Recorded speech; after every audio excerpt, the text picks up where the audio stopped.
nobody really starts with why, really. If it's authentic to them, they actually start a level deeper, at least one level deeper. And they don't start with why, they start with who. They start with who they are. And when your why comes out of who you are, then you have the recipe for a tremendous success.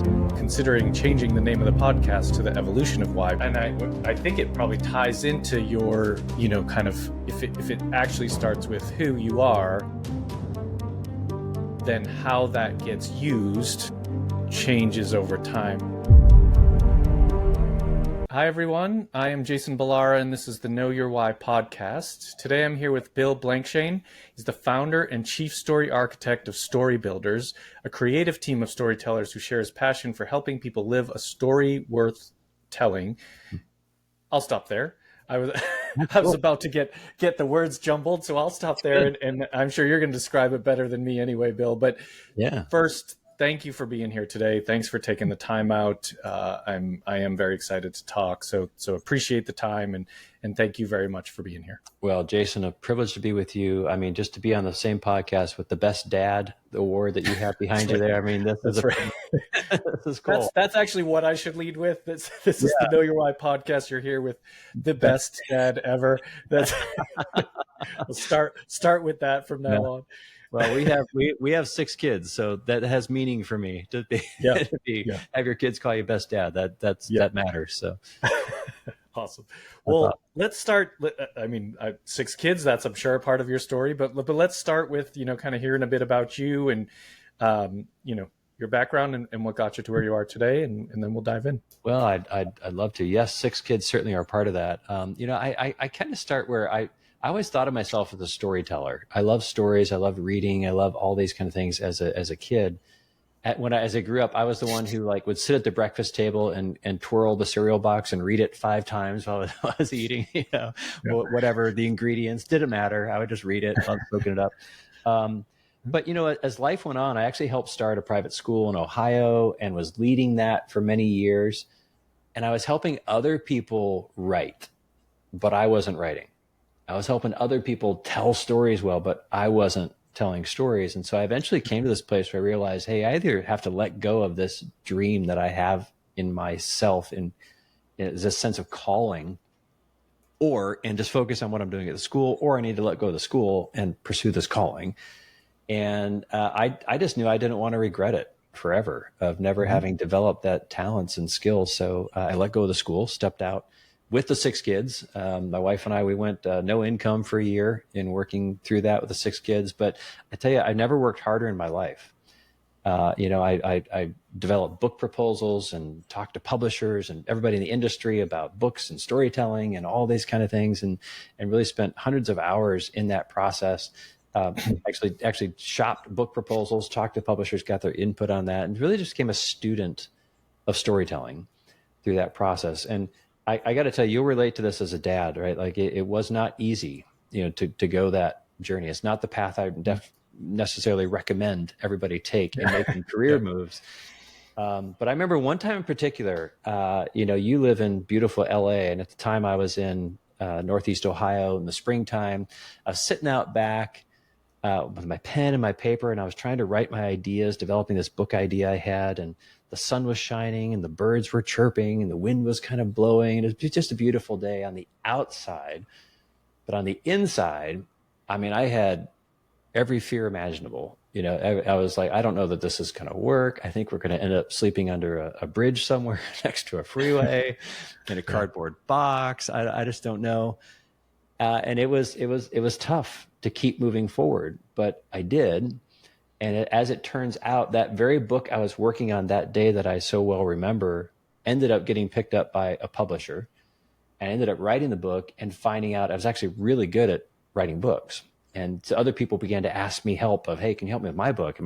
And so that began to get momentum. And out of all that came our company, Storybuilders, which is all about telling stories that make the world a better place. So since then, we've worked with people like, Lewis Howes out there in LA, and Dean Graziosi and John Maxwell and Zig Ziglar's people and Kevin, all these big names, but also a lot of names that you probably haven't heard of yet. people who have a meaningful message that they're wanting to share with the world. And that's really where our passion is helping people figure out, I love your name of your podcast, right? Know your why. Figure out what their why is and their story, because I believe breakthrough begins when you start with your story. Mm-hmm. And a lot of people are afraid to do that, but when you do it and you lean into it and embrace it, you find you actually have an advantage because of that, and it gives you an advantage. And that's what we're all about, is helping people see the value of their story and then how to actually develop it into something that can make the world a better place. Yeah, that's great. So, I mean, so many, you're telling that there's like so many things in there that I want to touch on. Yeah. So first, the funny thing, you mentioned you being the kid that's spinning the cereal box around, and immediately I thought, well, you should be on this podcast with my son. My son, I can't stop him from reading. Like he is, awesome. I mean, he's 6, and it's like he's just constantly reading and absorbing information, and it's like, it's so cool to watch. I mean, I like reading too, but and I think I was sort of like that at that age, but he's just, at this stage in his life, is just phenomenal watching. So when you said that, I was like, immediately pictured him. So kind of a cool. Well, and my suggestion, by the way, as a dad, is to really encourage that as something unique. Because I was much older before I realized that was a unique strength that I had. Marcus Buckingham in StrengthsFinder, he calls it input. That there are people who you can just absorb vast amounts of information. And that's one of the gifts that I've been given, is I can absorb a lot of information, hold it kind of suspended in mental midair, and then make connections and do things with it and come out with new things. But I never realized that was the case. And so I just assumed everybody who doesn't read like I read, there must be something wrong with them. Either they don't want to read or what, but I didn't realize, no, it's because I'm actually unique and I have unique gifts that I can and talents to put to use. So that's awesome to hear him.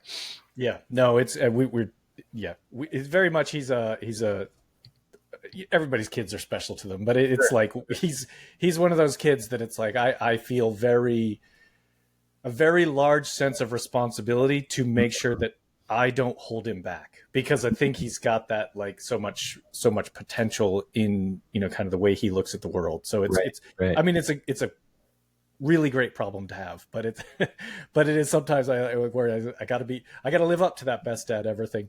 But you did mention, you know, kind of that, and I guess I would refer to it as the struggle of entrepreneurship. You know, left the school, and then, you know, no income for a year, and you're working hard and having a family to support. And I told you before we started recording that a lot of the focus in this podcast is obviously it's about the why, but it's about that story. It's about that's why I didn't want to do a podcast when I started the podcast, but what got me sort of convinced about it, aside from some good friends who influenced me, was when I listened to other podcasts, what I always liked about it was the story, and I thought, okay, well, I don't think there's a lot of podcasts actually focusing on that piece of it. Like specifically in the beginning, it was very, very real estate driven, but I always was interested in that story. So I resonate with what your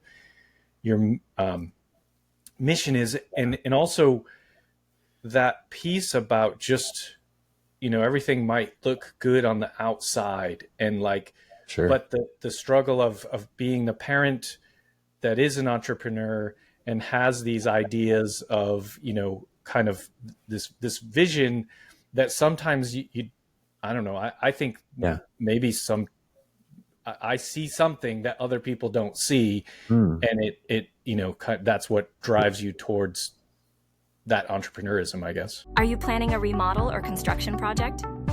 Overwhelmed by the process? Over budget? Extended timelines? Strained relationships? We are all too familiar.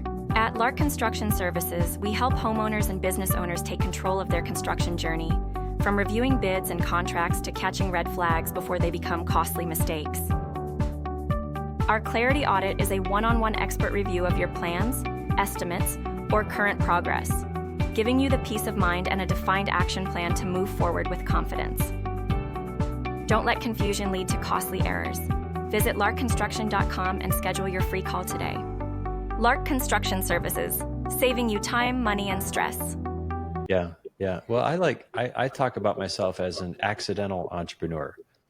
Like I didn't set out to like, all right, my mission is to start a business and I'm going to do it. It was, my mission was to follow my sense of calling, like that what I was wired to do and do that really well and do what I love to do. And then out of that came this, oh, there's a business here. I didn't realize that. Yeah. And I think there's a lot of entrepreneurs out there who have that tension of, I just want to do what I love to do, but then it's also a business. I literally was just having this conversation today with somebody, Jason, about, it's so easy as entrepreneurs and as parents to lose sight of why you started on this road in the first place. Right. And even though my story was one of, wow, it took a year and it was so much faith was required to just keep putting one foot in front of the other and keep digging and keep moving forward and keep learning. It's so easy to forget that and to fall into that. Yeah. Right. What's the motivation here? What's behind this story? Yeah. And I think it's just critical for not just entrepreneurs, but for everybody to understand what is that story that's driving you? What's that? I call it your meaningful message. What are you wanting to share with the world? What is it that's burning within you that's just, you feel like it's just got to get out and you got to do something with it. And as a parent, it's the same thing. Parents have that same, it's so easy to forget, why am I doing this again? Why am I the best dad? Right. How did I win that award? But well, and it's funny you say accidental entrepreneur. Yeah, I feel like most everything I've done in that space to become an entrepreneur has been accidental. The maybe unintended result of it that has been the very, very best part is the time I get to spend with my family. Like I had a W-2 job, like all of that stuff, and I think the very best thing about, I guess my introduction into entrepreneurship really was more in the goal of like investment and building passive income and all of the numbers behind it, and I've never really been motivated by money, but it seemed like a good thing to do for my family, basically, like for the future. Right. And the really unintended best result of it is that I can be there for them. Like that I get to choose the time. And so it's kind of like, what I realized that meaningful, what did you say? Meaningful message? Meaningful message. Yeah. That's maybe what has become accidentally my meaningful message, is like what it has done for me is allowed me to spend time with my family when I want. I still work very, very hard, and sometimes that's all overwhelming, but it's like the usually there's two things that ground me. It's exercise and like spending time with my kids. Like those are the two things that bring it all back, to center. Sure. And so I can do those things when I want. And so I think that's my I guess meaningful message. But your path into this, as storytellers is you must get to see that. You must get to, aside from your own story but you must get to really experience that with the people that you work with. I wonder if you would talk a little bit about that, kind of those relationship of letting people tell their stories. Absolutely. And I'm so glad you used the word relationship, because that's what I feel like. Storybuilders isn't as much to me a business as a relationship. Like it's an opportunity to have relationships. Right. Because that is what we do when we work with people. We go deep with them. We're dealing with the stuff that's in their heart and their mind. I mean, what really matters to them. A lot of people describe it after the fact when we work on a book or a brand store or whatever. They're like, this felt so therapeutic to be able to get clarity on it. Yeah.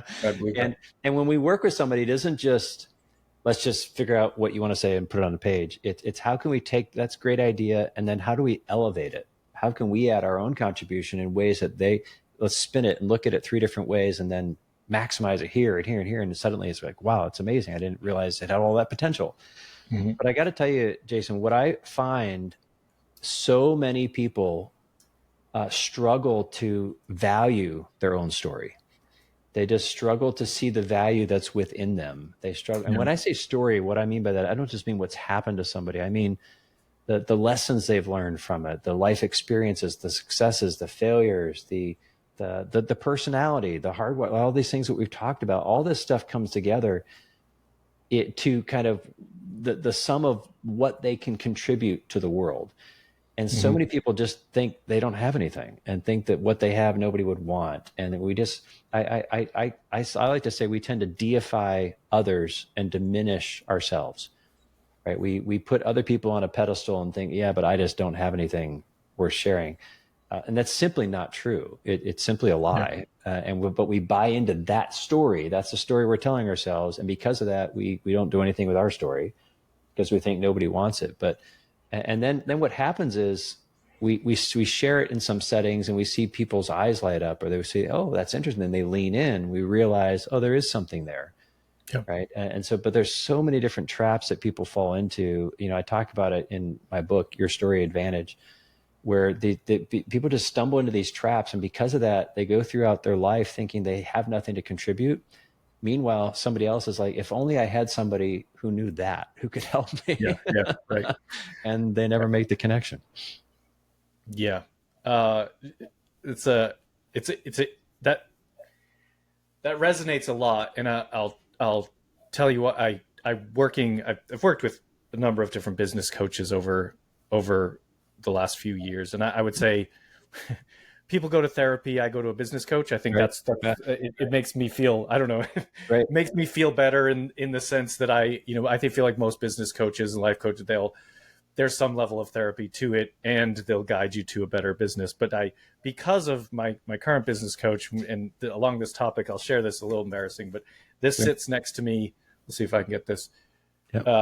I'm a bully to myself. Oh. Yeah. So that sits next to me, which, he sort of encouraged me to remind myself about that. And it exactly on the lines of what you were just talking about is like, we really do tend to diminish our own, like coaches, I'm sure that you have this ability as well, but sometimes, people will ask you the right questions. And, have you describe, well, why is this a problem? Why does this bother you? Why, whatever, what's the reasoning behind it? And you give answers and it's like, he's like, why do you beat yourself up over X? And it was like, we had this whole conversation and he's like, listen to me tell you this back to yourself as if it was about someone else. And then he's like, did that. And he's like, would you feel like you were being kind to that person? And I was like, oh, no, not at all. So he's like, yeah, stop being a bully to yourself. So that's where that, but it falls right in line with what you were just talking about is, kind of that so many people have something to share that we don't maybe give ourselves credit for how that sharing could help someone else. And I think, you're doing that with books. It's, in a lot of ways, it's exactly how I think of this podcast. I hope that it allows people to have the platform to share some things about themselves, but also maybe it's somewhat therapeutic for them, but maybe even more so for the people listening that can relate. So, well, and I would add to that, it isn't just books, like, that meaningful message that they have. And there's a key question that I can share in just a minute if you want, that will help people figure out what that is. But, it's you can build entire business ecosystems around this, what I'm talking about. Right. And that's why in Your Story Advantage, that's what I walk people through, is how to do that. And it begins with getting clear on their brand story, their message maker. Yeah. What is your message as part of the story ecosystem? And then the book can be that message multiplier, right? Because a book can go places you'll never go, touch people you'll never know. And then from that, those ideas that you've wrestled with and clarified, that becomes your intellectual property that you can then dive into, create this program or this course or this workshop or this training. There's all kinds of ways you can monetize it after that. And that's what I call it the kind of the knowledge economy, or Dean Graziosi calls it the creator economy, Mhm. where that's where we're headed. I mean, we're headed toward $1 trillion industry in this space by 2028, 2029, right? So that's what I want people to understand, is that yes, you can do a lot of good in the world, and you can maximize your income at the same time by leaning into what you already have within you. We have so much already within us. If we could just unlock that, it would give us this tremendous advantage in what we're trying to do in the world and help others. It's a win-win-win scenario. Yeah, yeah, completely agree. I think it's well, it'll be there's good and bad, I think, that comes out of that creator economy. But I think more people, pushing for the good side of it, like recognizing that it is a part of our lives now, that it is and will be, and will only grow. Yeah. Using whatever platform it is to get that message out, I think is Sure. a really important Yeah, absolutely. thing to Absolutely. And utilize. would it be helpful to kind of unpack that question that I mentioned? Yeah, I'd love to. I call it the story. I'm sorry. I call them the book starter questions. There's like 6 questions that I walk through in the book. But the first question is a question that I ask at the beginning of any book project. It's often the first question I ask of somebody when we're having a conversation about it, or it's the first question I ask even when we're working on a brand story. I'll ask this question. It's called the story focus question, because it's designed to get, hey, let's focus on your story. Let's focus that in, because people usually come and think, oh, I could do this, I could do that, I could do that.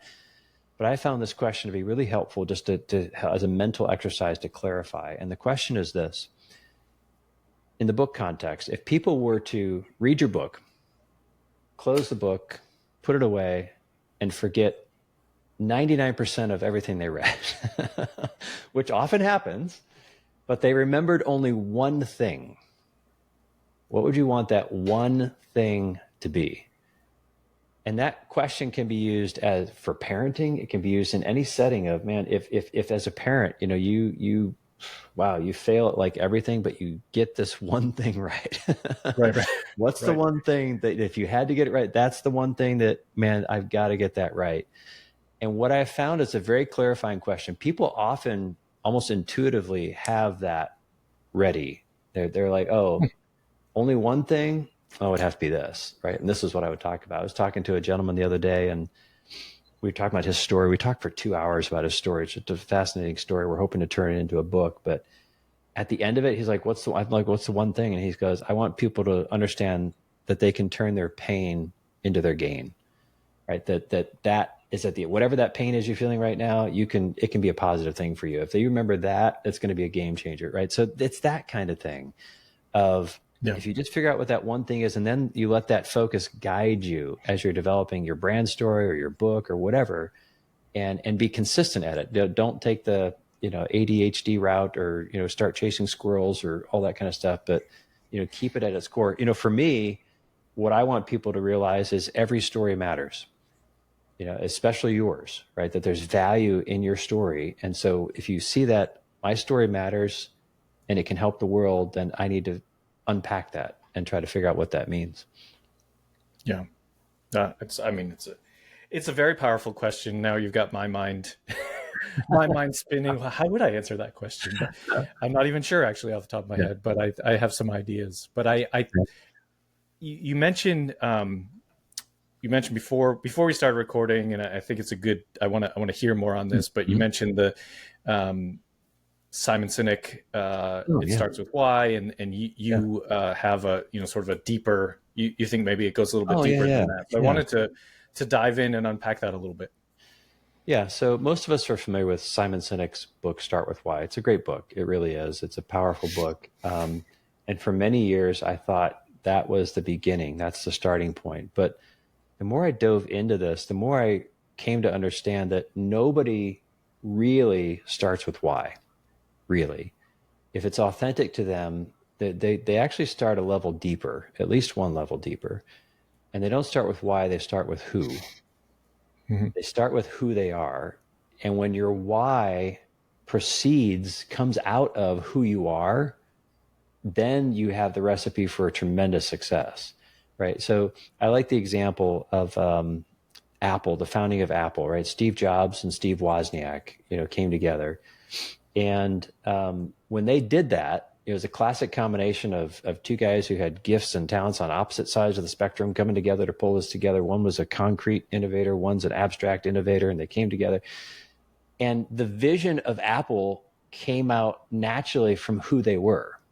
Like, they didn't sit around one day and be like, you know what, we need a why. I wonder what that could be. I don't know. Let's just roll some dice, or come up, throw some ideas against the wall. Right. They were two guys who did things different as part of who they were. And so from that, you had that come out. If IBM had decided, all right, our why is going to be the same why that Apple had, like, it wouldn't have been authentic. It wouldn't resonate. It wouldn't be sustainable, not connectable, all that kind of thing. And so I think when we think of, I got to find my why, the best path to do that is find your who. Figure out who you are, who you're wired to be, what your passions are, and put aside all the clutter in the world that's telling you your story is insignificant, you're not enough, you're not all those things, or that's telling you in order to be a success, you have to look like this, you got to do this, you got to do this. You have to filter through all that, and the truest we can stay to who we are, and then live out that passion in a way that makes the world a better place. That's when our why begins to emerge. And so and then we do need that why, because that why is going to sustain us through all the challenges that come with it. But it really begins with who, and figuring out who you are. And from there, then moving to, all right, well, that's my why. And then how am I going to live that out? And then what am I going to do in living that out? Yeah. Yeah, it makes total sense. My addition to that, and which has stemmed from this podcast and doing like talking to people about their why and thinking about I think there's an evolution. I've actually gone so far as to, I'm considering changing the name of the podcast to The Evolution of Why, because I do think interesting. And I think it probably ties into your, kind of, if it actually starts with who you are, then how that gets used changes over time. Like the motivation behind, Sure. You're probably always the same person, but your why of how to use that might change over time. Sure. And I think most of the time we probably all have a why, even when we're young, but we don't call it that, or know that, don't necessarily put a definition behind it. So it's interesting to kind of put it all together. If you think about the who, there are certain things about us that are going to stay the same. It's in our hardwiring. It's how we were talking about your son earlier, right? He's got this hardwiring talent for reading, and that's not going to change over the course of his life. That's going to be there. But his experiences are going to shape him, and his choices are going to shape him. He's going to, so who he is at the age of 6 and who he is at the age of 36, that's going to be two different who's, not opposite and disconnected, but different versions of who. Yeah. And then at 56 and beyond, right? So I agree with you. And because of that, I think your why can and should shift over time if it's going to be consistent and authentic to who you are. Right. As a dad, right now you got kids, but eventually the kids are going to grow and they're going to be out of the house. It's going to be a different season of life, and you will have learned and grown, and your why is going to be different then, and that's okay. Right. I think it is a bit of a myth out there that we got to find my why and then that's it forever. That why, I love your word evolution. That why needs to have room to evolve. It needs that oxygen to breathe, right, and grow. Yep. Because if it's not growing and changing, then it's dying, right? And so I think you're dead on there. Yeah. No, I do think we as people require growth and change to not die, like to not, and maybe it doesn't mean that completely literally, but yeah, I think it's if you're stuck, then that's when people start to really struggle. And having something to grow towards and evolve into, probably that's a big part of why I think a lot of people, maybe when they retire, then they just don't know what to do with themselves. Yeah. And it is, it's hard to not have a level up to aspire to. Yeah. My experience, when you feel stuck, it's often because you've become disconnected from who you really are. And then your why has drifted off course, and then you feel like you're hitting against a wall, and it's because, well, it's because it's a dead end. Yeah. And you don't have the fuel to punch through it because you're disconnected from your source of who you are. It's like you're living different lives all at once. And so you have to return to that. All right, what is my story? That's why I say breakthrough begins when you start with your story, because that's if whenever you feel like you're running out of fumes, it's like, all right, get back to who you are and let that fuel you going forward. In my experience, I found whenever I do that, it almost like rekindles things within me, and I see things differently, and growth happens from there. Yeah. No. Well, you are on the Know Your Why podcast, so I guess I will. I'll make sure I ask you that question. I mean, all of this, the kind of philosophy around it, and kind of thinking through those different components is a really fascinating topic. But to be specific, I'd love to kind of hear about what your why is, and kind of what however you want to describe that. Is I'm good. Yeah, I mean, I'll share from my heart here. My why, as I said before, is every story matters. I believe that at a very deep level. Part of it came from my love of history. My degrees in English and history. I did double degrees in my college years because I felt like I wanted to know the stories and how to talk about the stories. And as I studied history, I just came to this. There's so many times in life where you come across people in history that seemed like, did their story really matter? And I think that's a challenge that so many people struggle with. Does my story really matter? And yet when you look at their story, they definitely matter to somebody. And for me, it's really grounded in my faith. I think every story matters to God. And so because of that, I view every person I interact with as a story, as an immortal story, as C.S. Lewis used to talk about. And so they have that value because of that. And so every story matters, but we often just undervalue those stories. And so my why is helping people see that their story matters, and that the life that we're living right now can be, and is, well, it is a story, and it can be a story worth telling if they're intentional about it, if they are intentional about how they're living it, how the impact they're having, how they're stewarding it, if you will, rather than just running out the clock and realizing at the age of 70 that they should have done something different, right? But I think wherever we are, we can awaken to that, make the change, and really make that story matter. So that's really my why, Jason, is that every story matters, and helping people to see that, and then they can build a business and maximize impact and income and all that fun stuff. Yeah. I mean, I think it made me, I don't know who said this quote, or if this is but it made me think of the letting people know you are the author of your own story. I think sort of ties into kind of some of what you just talked about with, with people getting in there and sort of being a part of that story. Do you know, is that so? Do you know who said that? I feel like there's some famous person who talks something about being the author of your own story, or you are the author of your own story, but I can't remember. I mean, a lot of people have spoken about that kind of language. Yeah, absolutely. But we have much more control over that than we think. It's kind of weird. We have more control than we think, and yet less control than we want. Right? It feels like, often we get frustrated because things are outside of our control that are outside of anybody's control, and we have to be okay with that, and trust that there's a bigger vision and a bigger story unfolding.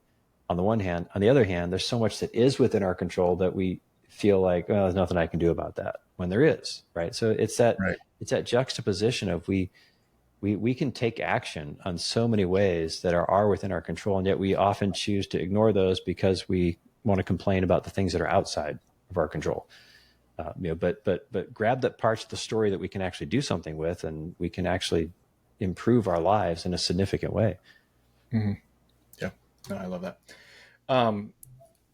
Bill, when people hear this and they want to connect with you, what's the best way for them to reach out? Best way to reach out is, well, first of all, I would say to grab a copy of my book, if that would be helpful to somebody. Go to yourstoryadvantage.com, get a copy of the book. There's also incredible bonuses there that we're giving away free along with that. So we want to be of help to people, yourstoryadvantage.com. And if you want to connect for a call, just mystorybuilders.com/story, mystorybuilders.com/story.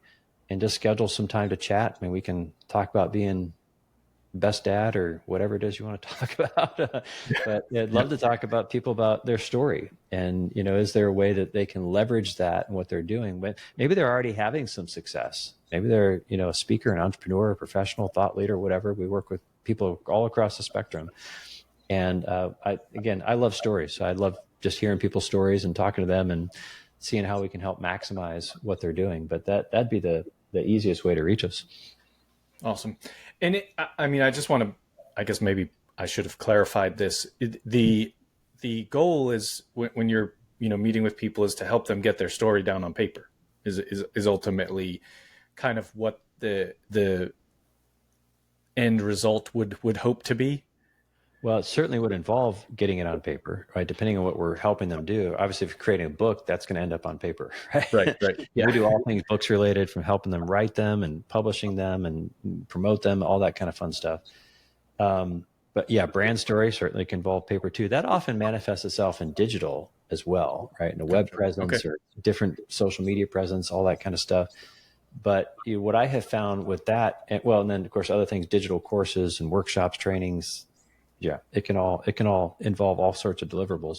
But what I have found is that, most people just aren't intentional about it, and even entrepreneurs, they're busy doing things and they miss the fact that their business could be accelerating to a whole nother level if they had greater clarity on the messaging, if they were telling a story intentionally that resonated with the people they actually want to connect with. And what we do is develop that whole brand story to help them do that. So that's on digital paper, right? Gotcha. Okay. I mean, you can print it if you want, but yeah. it's all the same stuff. Yeah. No, I'm glad you clarified that. I just wanted to make sure that people listening do know, kind of what it is you do for them as well, what options they have. So I think ultimately the first thing is definitely people listening, make sure to connect with Bill. That we'll get everything in the show notes so they have all those ways to connect.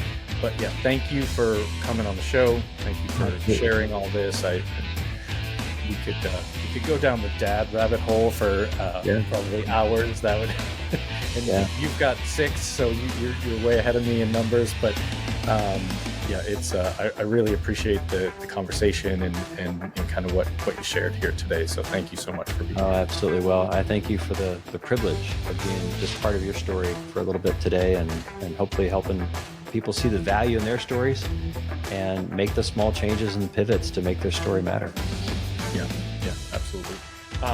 Folks listening, make sure you connect with Bill. Please like, rate, and review the show so we can continue to get great guests. And as always, thank you so much for listening. Hey there, I am Dr. Jason Balara, and this is the Know Your Why podcast, where we explore the why behind success. Every week, I meet with real estate investors, veterinary entrepreneurs, mindset coaches, authors, and fitness professionals to uncover their why and how it drives them on the winding road to success. What is your why?